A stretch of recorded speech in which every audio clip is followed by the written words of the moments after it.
Okay, good morning, everybody. Today is class 9, first class after our midterm.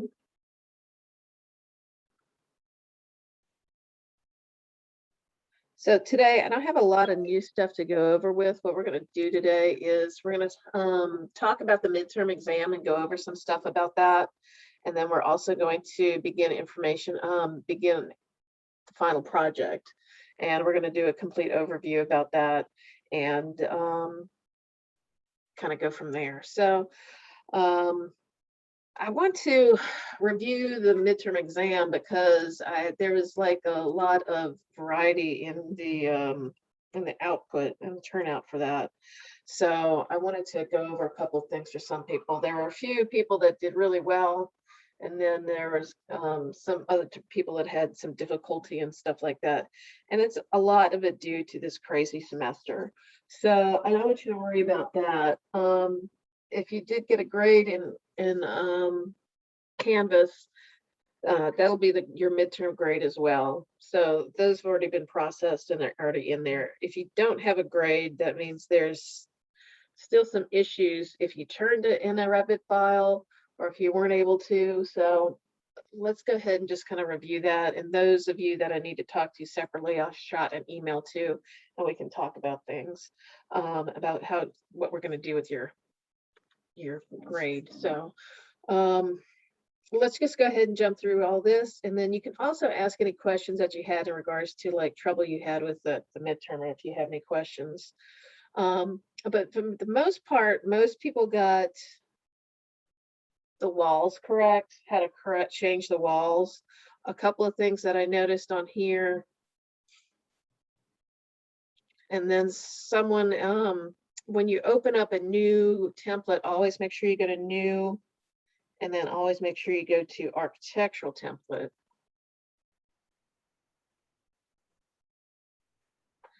So a couple of things I found on the walls is when you go into this edit, make sure you duplicate and rename it. Most people did that. Then when you go to edit, you added the information here, but a lot of people didn't change the function of the wall. So remember that you do change the function and you do change the way these guys are laid out, which is correct. So I'll move one up outside the core boundary and then one down outside the core boundary. Only thing within this core boundary here is structure. And then a lot of times people forgot to change this function level. Remember, if this is an exterior wall, it's going to change to finish layer 1. If it's an interior wall, it's going to change to finish layer 2. And if it's interior on both sides, being an interior wall, it's going to be finish layer 2 on both sides. So caught that a few times, and if that people got tripped up on that. Let's see what else we got. Slab in cast in place concrete. I think there was just some minor errors forgetting to change this to cast in place concrete. Ceilings were fine for the most part. Flooring came out really good for everybody, so I was really pleased about that. So making sure you offsetted the thickness of the floor itself. And so yeah, that was good. Usually people get tripped up with that. I think where people got the most tripped up on was creating this roof. So let's take a look at that, because there's a lot of parameters here in the roof. So we just want to kind of go one by one. First is the roof 9 inches. Let's pay attention to when you're what that information says. And if it's roof 9 inches, then when you select a roof, yeah, we want to put that on level 2. You got to make sure to come over here to the properties and change that to the 9-inch roof. Most people got the overhang, which is great. So it's 3 foot. And then gable on both sides. So remember, when we have the gable on either side of here, you want to make sure that you turn off that defined slope. All right.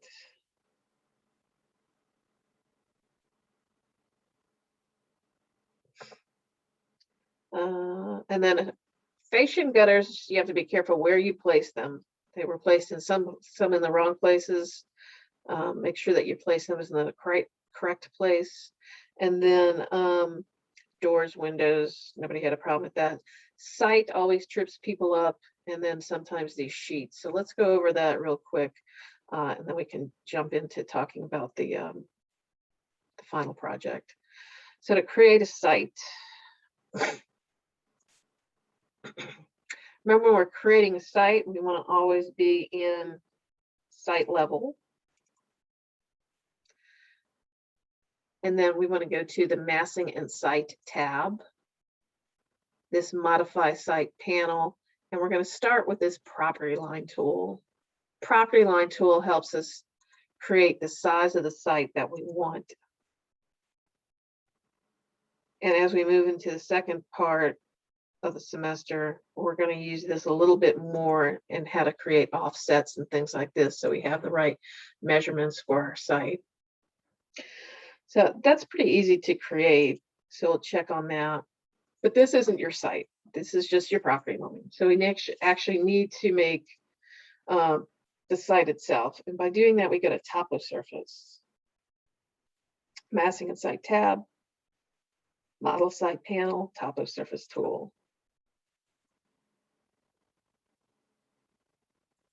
And I do the 3 clicks, I'm coming, bring them in. Let's change that to consistent color, makes a little bit more sense. And then the green check mark. Let's jump to 3D here.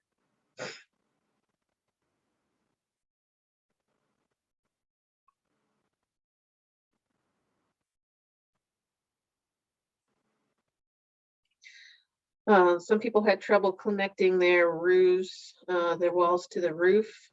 So remember, when we do that, we're going to click on a wall, make it active, go to attach top to base, and then click on the roof. Those will attach like that. Let's do it a couple more ways.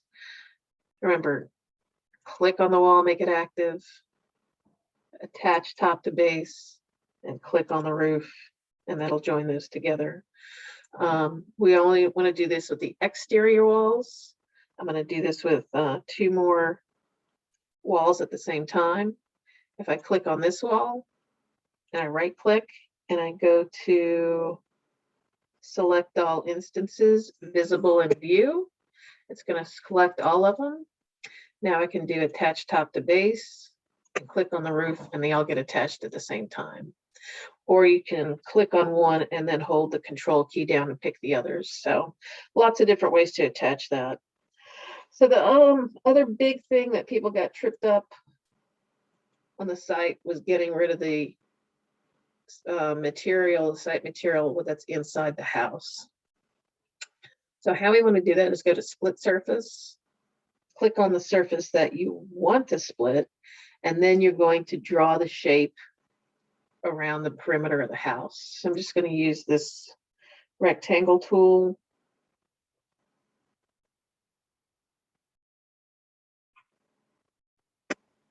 And click point to point, and then I'm going to hit my green check mark.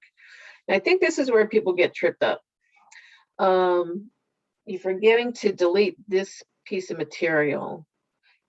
The first thing you do when this is complete, when you finish split surface, is you can just hit delete, and then you're done.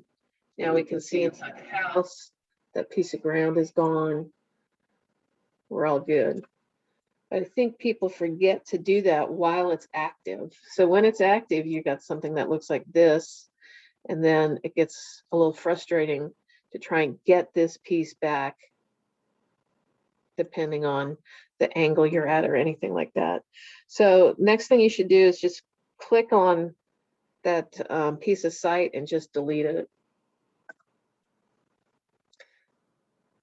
And that's pretty much it to create the site. It's just getting that material out from inside there. And if the slab's in the way, then you just use temporary hide, isolate, and hide the slab, and that way you'll have access to this space as well. So another thing to watch out for. And then finally, I just want to review sheets real quick. When we do sheets, we'll do right click, new sheet. Remember to load the correct sheet. We've got a title blocks and we use 11 by 17 in this one. I'll hit OK. So with our sheet here, we want to make sure that we're always catching all this information down here and editing it. Sometimes some of these things were forgotten, so make sure you review that. And then when we bring a sheet in, we're going to click and hold and drag it in. Depending on the scale that we're at on some of these.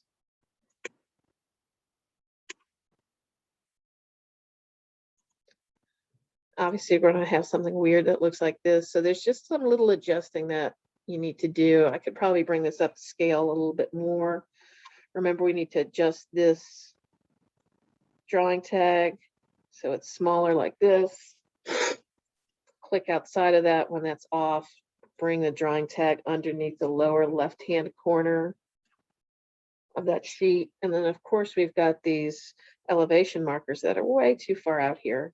So we need to jump back into Project Browser, into our East elevation. And that's when we shrink these guys up a little bit more.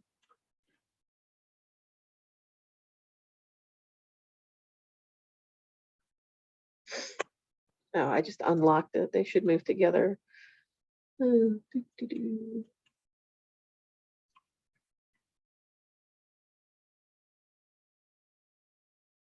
we go.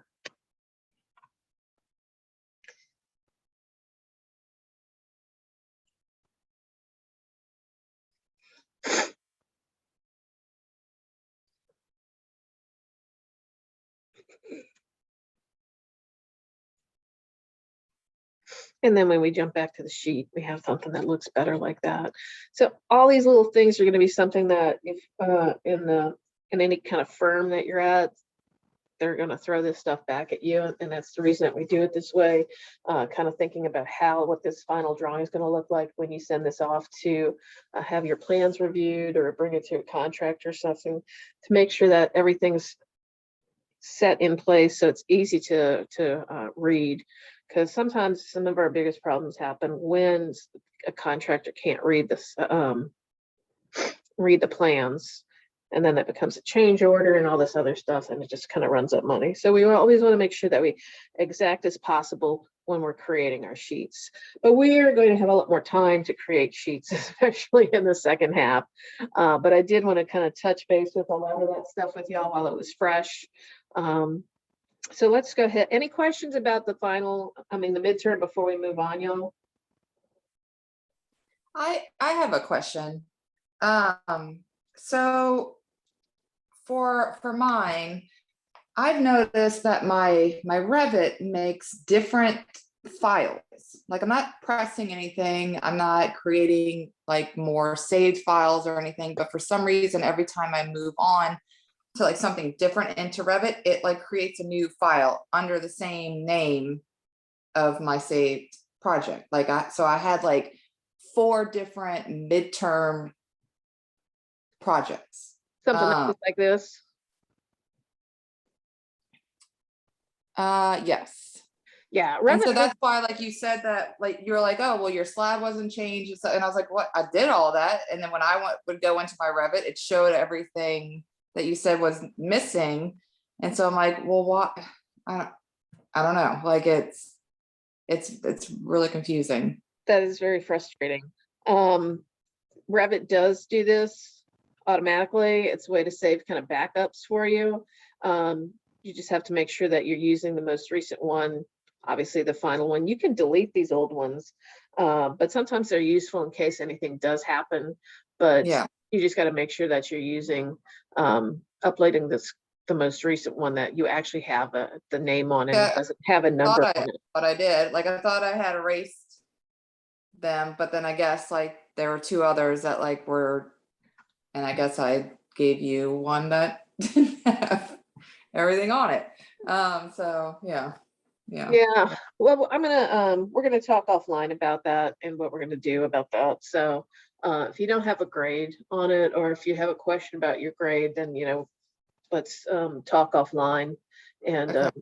we can work something out, because it's an awkward semester right now with everything that's going on. So we can we'll work on that. So Okay. let's revisit that.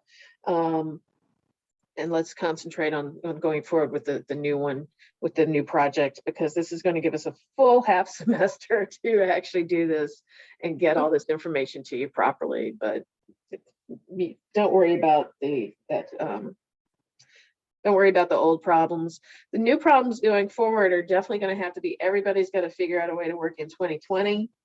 And everybody has to work in an architectural template. I find there's still a couple people out there that weren't able to get 2020. And if you have that issue, contact me directly so we can see what's working out, what's going on with that. And then some other people that I talked to that are still having issues with their Revit as well. So please contact me directly as well, so we can talk about that offline. But going forward, we need everybody to work in 2020, because that's just what we're going to be doing, is working in 2020. All right. Any other questions, y'all? All right. If anything comes up, if you think of anything later, send me a text and we can talk about it. But for now, let's go ahead and jump into our final project and what it looks like. So in your mods, we have final project commercial to start right here.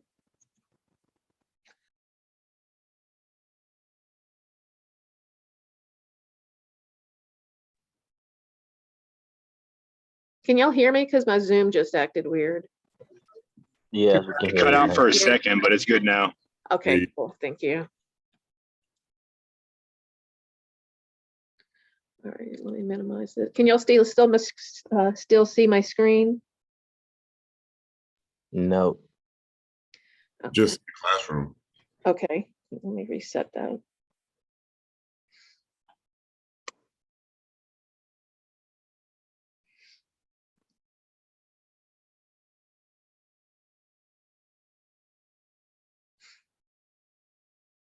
Okay, looks like we're still recording.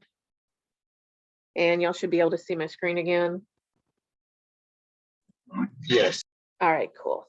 Cool. Thanks, guys. All right, so for our final project, it's going to be a commercial project. We're going to be building off of everything we've already learned already. So this is, I was trying to give you as much information in the first half of the semester as possible to kind of make the second half easier for you, because as we learn more and more projects, it gets learn more and more tools, it gets more and more complex.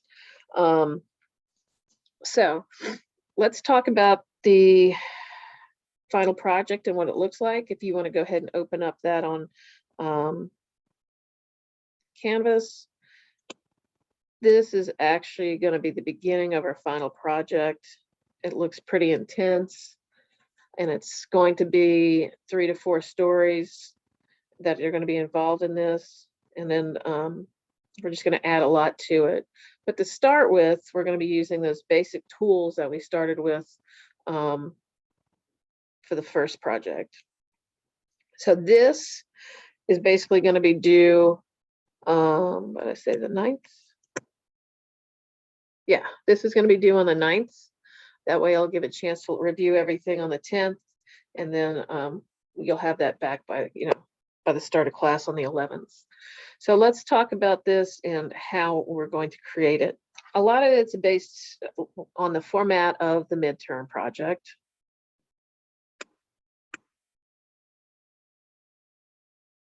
And I want you to use these parameters in here to create it just like we did for the midterm project. So let's just read through this. So when you create your walls, you're going to create the walls exactly like this. It's a 1 foot wall, 1 foot exterior wall, 1 foot thick. It's made of 3.5-inch brick, 8-inch CMU, which is a concrete masonry unit, and on the interior, it's a 1/2-inch gypboard. So that's your exterior wall. Your interior walls are going to be 5 inches, and that's going to be 1/2 inch gyp, 4-inch lumber, 1/2 inch gyp. So you're going to create the walls to these new parameters, create them the same way that you did the last time, just edit them like this.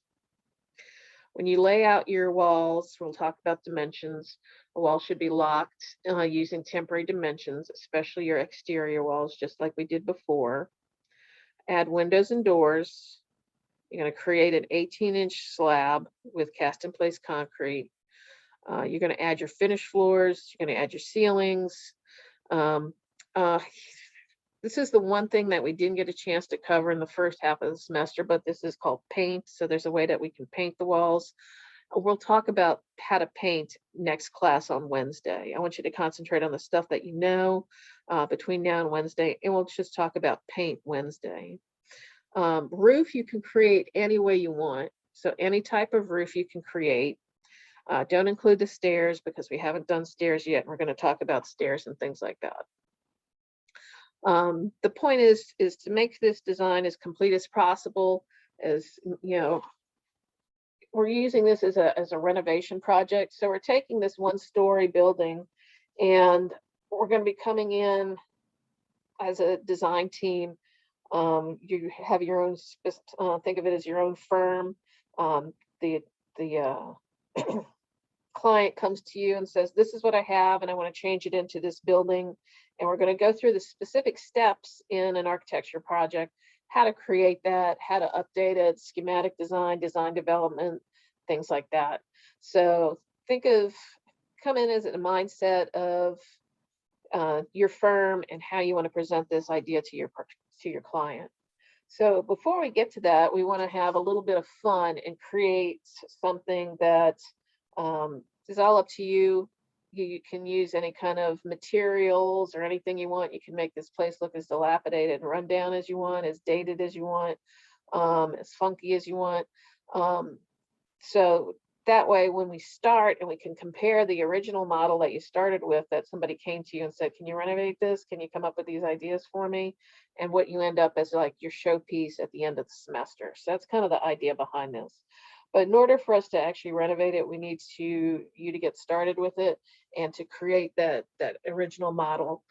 This is also a good way to reinforce the stuff that we learned in the first half of the semester, or to kind of come across something that's giving you a problem from the first half of the semester and we can correct it before we move further on into this second half of the semester. So when we're doing this, you want to follow these parameters right here.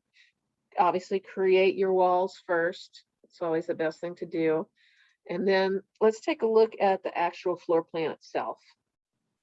So we're going to create something that looks like this. It is 102 feet by 52 feet.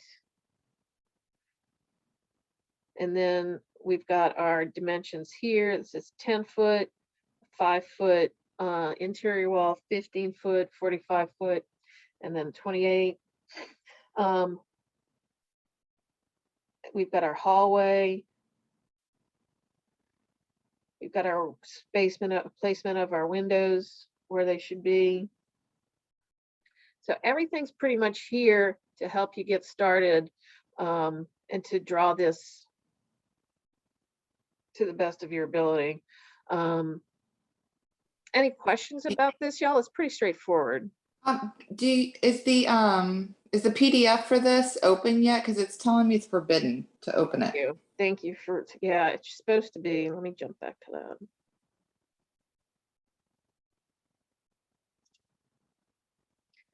There's so many places here to like hide stuff. It's crazy. You know what? I'll make sure that's live today. If it's not, shoot me a text as soon as we get off and I upload this. Well, I'll make sure that that's live, but there's a few different places that could be turned off. And if not, I'll just delete this and start and upload a new one. I'm sorry to ask you, will you be able to do that like right after class? Because that's sort of my window to get cranking on this. Yeah, I'll do that. Yeah, Okay. not a problem. I'll do that for you. Yep, no problem. Any other questions, y'all? It's pretty straightforward as far as what to do with this now. I'd like you to jump into it right away, so we'll take a look at that. Make sure this is live, and somebody text me when it is live. So I know that it went through. If it did not go through, by 10:15, if it's not live, definitely shoot me a text, because I'll take a look at that right away. Any questions, y'all? Pretty much just reinforcing the stuff that we learned the second half of the semester, prepping our project for the rest of the second half of the semester. So if you have any questions, let me know. Anything else you need, just shoot me a text. And I have yeah. one question. Yeah. Okay, so I had issues. I drew the roof using the like the square, rectangular tool. But I couldn't change the overhang. It was grayed out. Yeah, it's not going to let you do that. It's picky like that. So whenever we're doing a roof, hold on a second.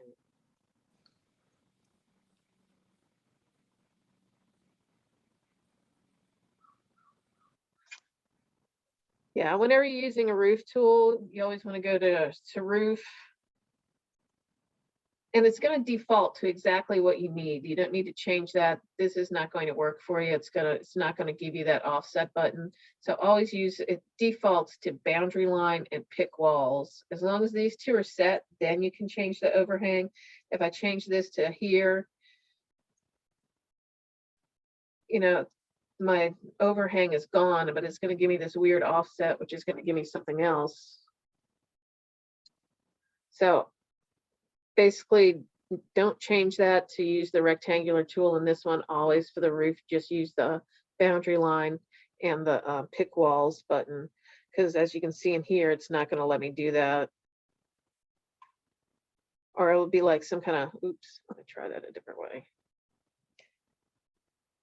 I would have to like do something arbitrary like this. And it's not going to give you always an exact measurement. So here I've got 5 foot. It's 5 foot. So it's always better to use what the default, which is the boundary line and the pick walls. That way you can offset then you can use the overhang tool. Make Okay, sense? cool. That's what it was. I didn't do the pick walls. Okay, all right, sounds good. Yeah, that worked it out. Yeah, All right. when you draw no wall roof, you don't need to change anything. It's always best to use the default. Yeah, that's all I had. Thank you. Okay, cool. Any other questions, y'all?